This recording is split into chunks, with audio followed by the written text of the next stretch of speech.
if you're looking at our title for this week's commentary, well, it's probably not just what you're thinking. Typically, British Columbia is lauded for its rapid, multifaceted, diversified export profile and its particular attraction to fast-growing Pacific Rim economies. Those features are still all in place, but recent shifts in the makeup of world growth have had a marked impact on the profile of BC export growth. Is the province still the pace setter when it comes to diversification? In what sense is the West Coast showing the way? Well, first and foremost, BC is still an export growth leader. In the post-recession period, it has consistently been at the top of the pack among the provinces, duking it out with Ontario and Prince Edward Island for top honors. It maintained that top three standing even in the wake of the recent commodity price plunge, demonstrating impressive resilience, and was top-ranked in merchandise export growth in 2016, notching a 9% gain.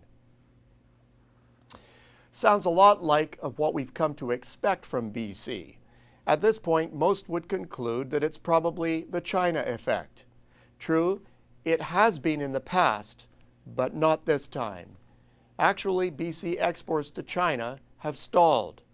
Torrid growth from 2000 to 2013 took the province's trade with China from just 2 to 20% of its overall exports, and from 27% to 2/3 of its trade with emerging markets.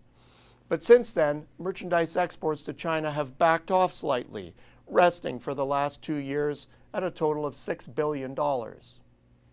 At the same time, growth to other emerging markets has actually moved ahead.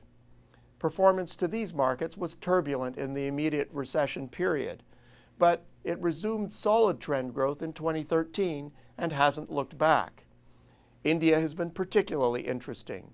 Since 2009, it has averaged compound annual growth of 40%, not because of a volatile year or two, but due to consistent, stellar annual performance.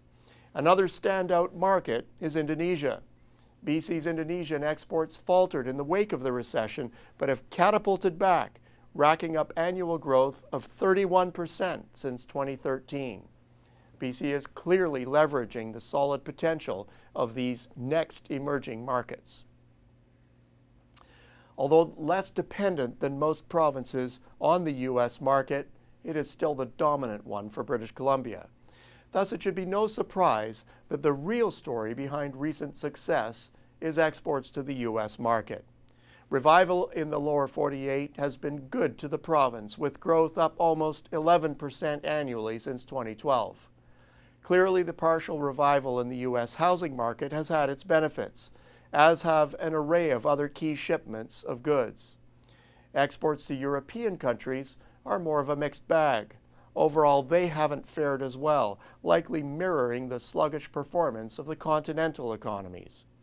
Even so, there's more than just hope for their turnaround in their nascent revival. Well, what about future growth? BC's trade diversification will pay dividends well into the forecast horizon. Budding trade with India and Indonesia sets BC up to benefit from what promises in both cases to be a very long run of expansion. But don't count out China. Brighter times in the US and Europe will be good for China's exports, and an invigorated Chinese consumer class will be a global force to reckon with for a long time to come.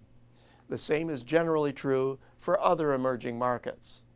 Their collective longer-term growth potential will be much greater than for the average OECD market, suggesting a large organic element to BC's ongoing diversification.